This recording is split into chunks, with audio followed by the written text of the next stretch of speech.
Like the outgoing generation Range Rover, the new model offers a plush interior decked out with rich leathers and woods, but buyers who want a more sustainable cabin can opt for a new leather-free option, which subs in wool or other textiles. The interior can be arranged to seat 4, 5, or 7 depending on configuration and wheelbase. An optional motorized divider for the cargo area helps keep things from moving around too much during travel, and the Range Rover's split rear liftgate can be used as convenient and comfortable seating for outdoor events. Although it has blue-collar roots dating back more than a half-century, the 2022 Range Rover's high-end interior and first-class curb appeal are designed to attract wealthy, white-collar buyers. While its transformation has been decades in the making, this leather-lined limo has reached a point where its nearly six-figure starting price seems an appropriate ask. The cabin features upscale finishes such as leather, wood, and thickly piled carpeting. And there's plenty of tech too. Buyers can choose either a turbocharged inline-6 or a thundering 523 horsepower twin-turbo V8 engine, but all models come standard with off-road capable features, such as an all-wheel drive system, a rear-wheel steering system, and an air suspension that can be raised for extra ground clearance. Few Range Rover owners would dare to venture too far from paved roads, but knowing you could if you wanted to is, in fact, a luxury. In an odd twist, this new generation of Range Rover, launched for the 2022 model year, will sell alongside a 2022 model of the previous generation until inventory runs out. The all-new 2022 Range Rover, not to be confused with the outgoing model, which is also a 2022, is redesigned from the ground up with updated styling, new tech features, and luxury touches. A more luxurious and highly customizable SV trim will join the lineup for the 2023 model year. The outgoing generation Range Rover, which is also a 2022 model and on sale for the time being, receives few changes for 2022. The diesel V6 and plug-in hybrid P400e models have been discontinued from the new Range Rover lineup, leaving the turbocharged inline-6 and the supercharged V8 as the only powertrain options. Buyers can now also add a more robust cabin air ionization system as well.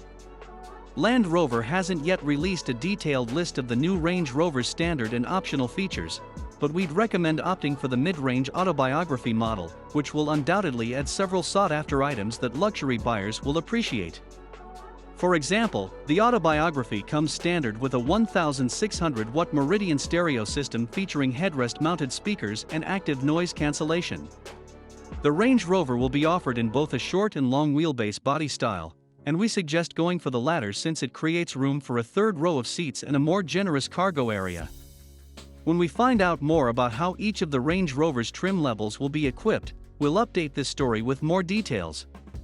At launch, the new Range Rover will be available with either a 395 horsepower turbocharged inline-6 with a 48-volt hybrid system or a new 523 horsepower twin-turbo 4.4-liter V8 engine. The entry-level hybrid powertrain is available only on the base SE trim, but the V8 is optional on the SE and standard on the autobiography and first edition models. Land Rover says a 434 horsepower plug-in hybrid option will join the lineup for 2023 and will offer up to 62 miles of electric-only driving. An all-electric model will be available starting in 2024, and a high-performance SV model is said to be in the cards, possibly with a more powerful version of the twin-turbo V8. When we have a chance to test drive the new Range Rover, we'll update this story with driving impressions. Meanwhile, the outgoing Range Rover, which buyers may still find lurking on a few dealers' lots, might be a relative bargain.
you.